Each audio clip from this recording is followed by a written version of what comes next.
ইরানের সঙ্গে স্থায়ী যুদ্ধবিরতি চুক্তি না হওয়া পর্যন্ত দেশটির জব্দকৃত সম্পদ অবমুক্ত করা হবে না।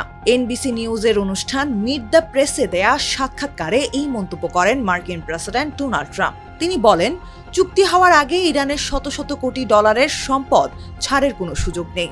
যদি তারা ভালো আচরণ করে, ভালোভাবে কাজ করে, তাহলে আমরা কথা বলা শুরু করব।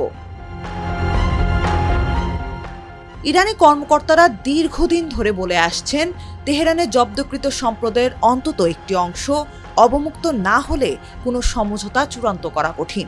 যুক্তরাষ্ট্রের প্রতি তাদের আস্থার ঘাটতির কথাও তারা বারবার উল্লেখ করেছেন।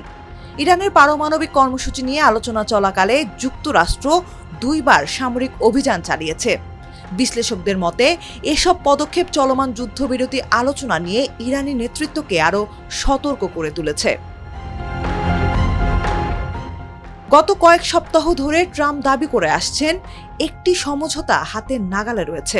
তবে হরমুজ প্রণালীর ভবিষ্যৎ নিয়ন্ত্রণ, ইরানের পারমাণবিক কর্মসূচির সীমা এবং জব্দ সম্পদ ফেরত দেওয়ার মতো গুরুত্বপূর্ণ বিষয়গুলোতে এখনও দৃশ্যমান অগ্রগতি নেই।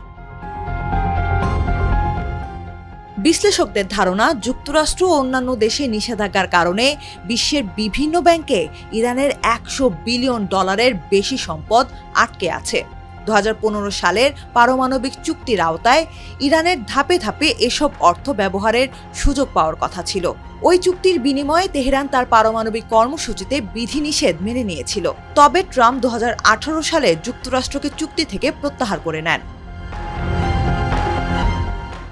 ইরানের রাষ্ট্রীয় গণমাধ্যমের তথ্য অনুযায়ী, যুদ্ধবিরতি চুক্তির অংশ হিসেবে তেহরান বর্তমানে 12 থেকে $24 বিলিয়ন ফেরত চাইছে। তাদের প্রস্তাব, চুক্তি স্বাক্ষরের পরপরই অর্ধেক অর্থ এবং পরবর্তী ধাপে বাকি অর্থ ছাড় দেওয়ার। এই দাবিকে আস্থার পরীক্ষা হিসেবে উল্লেখ করেছেন মোহসিন রেজাই।